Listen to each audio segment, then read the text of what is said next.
Guilherme Carey. O pai das missões modernas, 1761-1834. O menino Guilherme Carey era apaixonado pelo estudo da natureza. Enchia seu quarto de coleções de insetos, flores, pássaros, ovos, ninhos, etc. Certo dia, ao tentar alcançar um ninho de passarinhos, caiu de uma árvore alta. Ao experimentar a segunda vez, caiu novamente.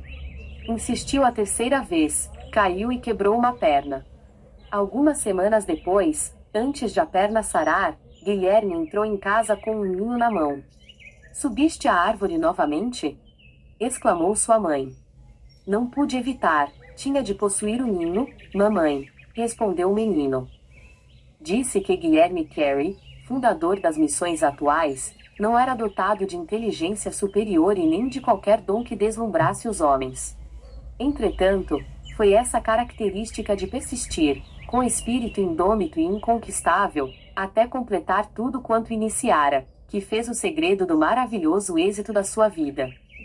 Quando Deus o chamava a iniciar qualquer tarefa, permanecia firme, dia após dia, mês após mês, ano após ano, até acabá-la. Deixou o Senhor utilizar-se de sua vida, não somente para evangelizar durante um período de 41 anos no estrangeiro, mas também para executar a façanha, por incrível que pareça, de traduzir as Sagradas Escrituras em mais de 30 línguas. O avô e o pai do pequeno Guilherme pertenciam à igreja anglicana e eram sucessivamente professor e sacristão da paróquia. Assim, o filho aprendeu o pouco que o pai podia ensinar-lhe. Mas não satisfeito com isso, Guilherme continuou seus estudos sem mestre. Aos 12 anos adquiriu um exemplar do vocabulário latino, organizado por Disch, o qual decorou. Aos 14 anos iniciou a carreira como aprendiz de sapateiro. Na loja encontrou alguns livros, dos quais se aproveitou para estudar. Assim iniciou o estudo do grego. Foi nesse tempo que chegou a reconhecer que era um pecador perdido e começou a examinar cuidadosamente as Escrituras. Não muito depois da sua conversão, com 18 anos de idade, pregou seu primeiro sermão. Ao reconhecer que o batismo por imersão é bíblico e apostólico, deixou a denominação a que pertencia. Tomava emprestados livros para estudar e, apesar de viver em pobreza, adquiria alguns livros usados. Um de seus métodos para aumentar o conhecimento de outras línguas consistia em ler diariamente a Bíblia em latim, em grego e em hebraico. Com a idade de 20 anos, casou-se. Os membros da igreja onde pregava, entretanto, eram pobres, e Carey teve de continuar seu ofício de sapateiro para ganhar o pão cotidiano. O fato de o Sr. Old, seu patrão, exibir na loja um par de sapatos fabricados por Guilherme, como amostra, provava a habilidade do rapaz.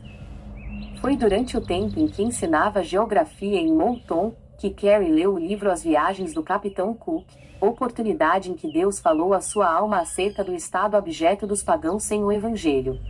Na sua tenda de sapateiro, afixou na parede um grande mapa-mundi que ele mesmo desenhara cuidadosamente.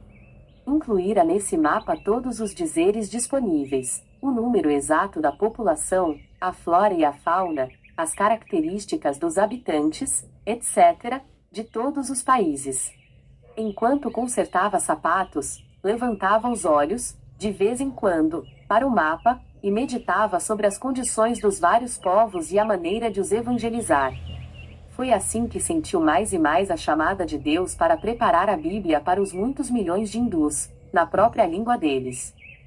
A denominação a que Guilherme pertencia, depois de aceitar o batismo por imersão, achava-se em grande decadência e espiritualismo. Alguns ministros reconheceram a gravidade da situação e concordaram em passar uma hora em oração na primeira segunda-feira de todos os meses, pedindo a Deus um grande avivamento. De fato, esperavam um despertamento, mas, como acontece muitas vezes, não pensaram na maneira que Deus lhes responderia.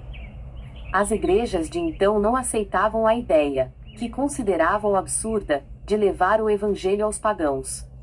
Certa vez, numa reunião do ministério, Carey levantou-se e sugeriu que ventilassem este assunto: o dever dos crentes em promulgar o evangelho às nações pagãs. O venerável presidente da reunião, surpreendido, pôs-se em pé e gritou: Jovem, sente-se. Quando agradar a Deus converter os pagãos, ele o fará sem o seu auxílio, nem o meu. Porém o fogo continuou a arder na alma de Guilherme Carey. Durante os anos que se seguiram, esforçou-se ininterruptamente, orando, escrevendo e falando sobre o tema que lhe fazia palpitar o coração: levar Cristo a todas as nações. Em maio de 1792, pregou seu memorável sermão sobre Isaías 54.2,3: Amplia o lugar da tua tenda, e as cortinas das tuas habitações se estendam, não impeças, alonga as tuas cordas, e firma bem as tuas estacas. Porque transbordarás a mão direita e a esquerda, e a tua posteridade possuirá as nações e fará que sejam habitadas as cidades assoladas. Discursou sobre a importância de esperar grandes coisas de Deus e, em seguida, enfatizou a necessidade de tentar grandes coisas para Deus. O auditório sentiu-se culpado de negar o evangelho aos países pagãos, a ponto de levantar as vozes em choro. Foi então organizada a primeira sociedade missionária na história das Igrejas de Cristo para a pregação da palavra de Deus entre os povos nunca evangelizados. Alguns, como Brainerd, Eliot e Schwartz, já tinham ido pregar em lugares distantes, mas sem que as igrejas se unissem para sustentá-los.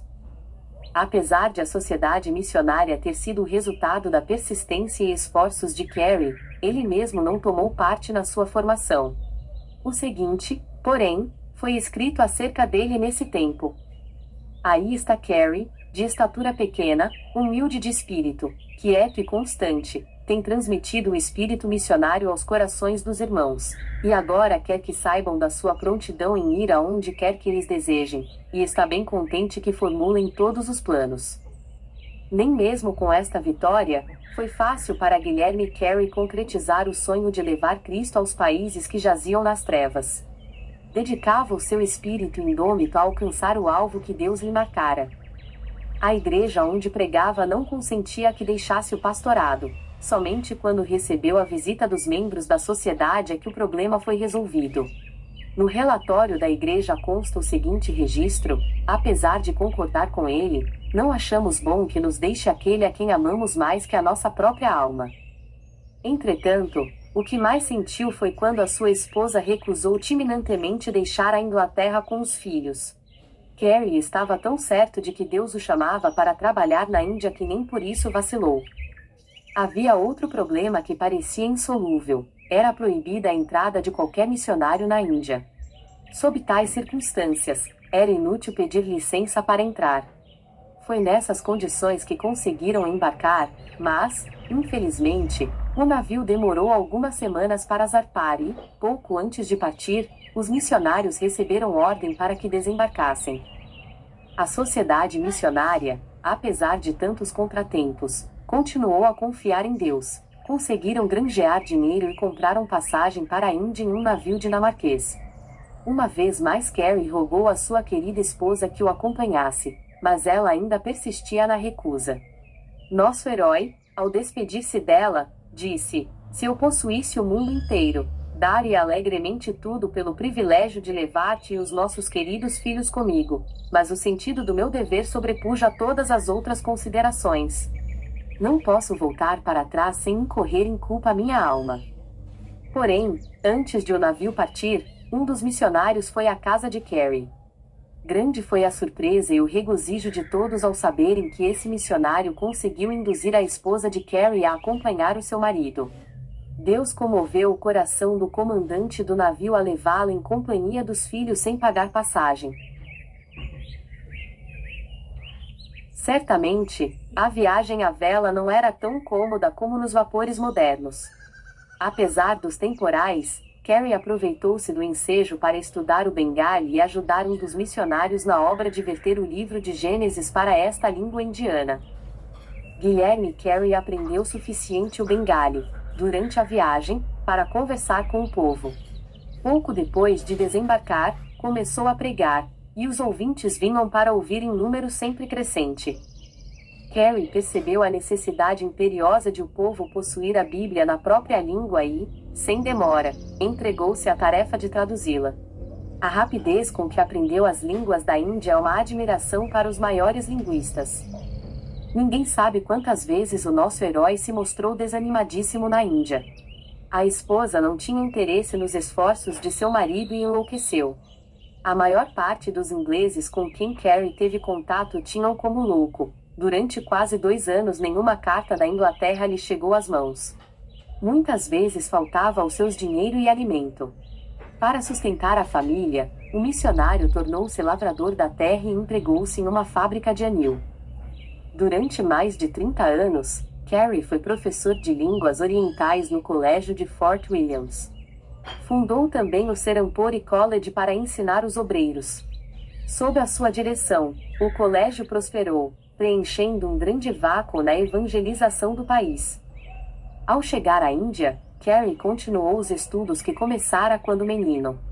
Não somente fundou a Sociedade de Agricultura e Horticultura, mas criou um dos melhores jardins botânicos do país, além de redigir e publicar o Hortus Bengalensis. O livro Flora Indica, outra de suas obras, foi considerada obra-prima por muitos anos.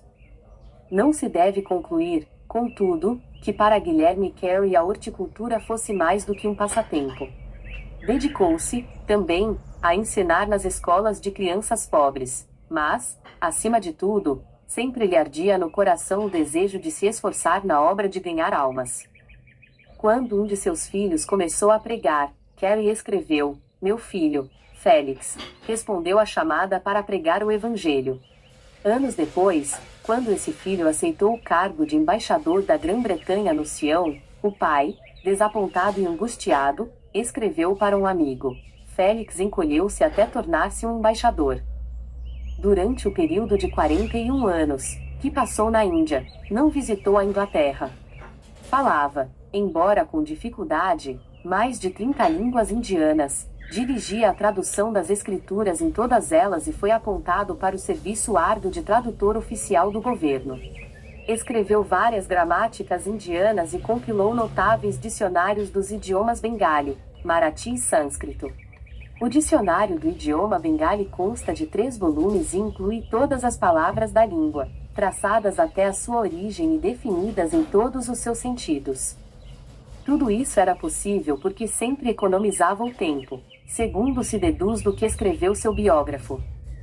Desempenhava estas tarefas hercúleas sem pôr em risco a sua saúde, aplicando-se metódica e rigorosamente ao seu programa de trabalho, ano após ano. Divertia-se, passando de uma tarefa para outra. Dizia que se perde mais tempo trabalhando inconstante e indolentemente do que nas interrupções de visitas. Observava, portanto, a norma de entrar, sem vacilar, na obra marcada e de não deixar coisa alguma desviar a sua atenção durante aquele período. O seguinte escrito, em que pede desculpas a um amigo pela demora em responder-lhe a carta, mostra como muitas das suas obras avançavam juntas. Levantei-me hoje às 6 da manhã, li um capítulo da Bíblia hebraica, passei o resto do tempo, até às 7, em oração. Então assisti ao culto doméstico em Bengali, com os criados. Enquanto esperava o chá, li um pouco em persa com um mushi que me esperava. Li também, antes de comer, uma porção das escrituras em hindustani. Logo depois de comer, sentei-me com um pundit que me esperava, para continuar a tradução do sânscrito para o Ramayana. Trabalhamos até às 10 horas, quando então fui ao colégio para ensinar até quase às 14 horas. Ao voltar para casa, li as provas da tradução de Jeremias em Bengali, só findando em tempo para jantar. Depois do jantar, traduzi, ajudado pelo pundit-chefe do colégio, a maior parte do capítulo 8 de Mateus em sânscrito. Nisto fiquei ocupado até às 18 horas. Depois assentei-me com um pundit de Telinga para traduzir do sânscrito para a língua dele. Às 7 da noite comecei a meditar sobre a mensagem para um sermão e preguei em inglês às 7h30. Cerca de 40 pessoas assistiram ao culto, entre as quais um juiz do Suder Dewan Daulut.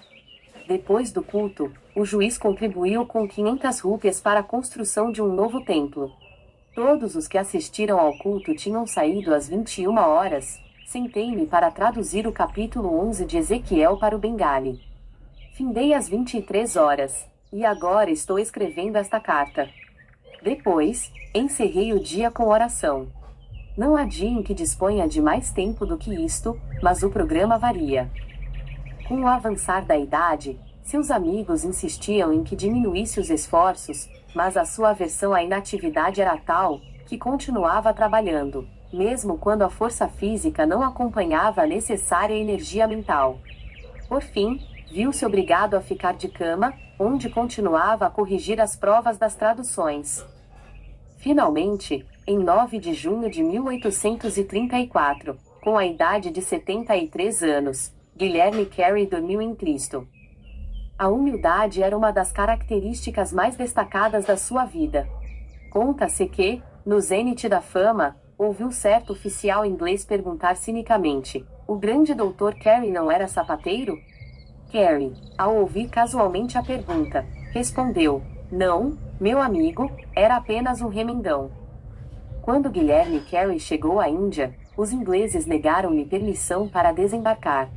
Ao morrer, porém, o governo mandou içar as bandeiras à meia haste em honra de um herói que fizera mais pela Índia do que todos os generais britânicos. Calcula-se que tenha traduzido a Bíblia para a terça parte dos habitantes do mundo. Assim escreveu um de seus sucessores, o missionário Enger. Não sei como Carey não conseguiu fazer nem a quarta parte das suas traduções. Faz cerca de 20 anos, em 1855, que alguns missionários, ao apresentarem o Evangelho no Afeganistão, acharam que a única versão que esse povo entendia era o Pashto, feito em Serampore por Carey. O corpo de Guilherme Carey descansa, mas a sua obra continua a servir de bênção a uma grande parte do mundo.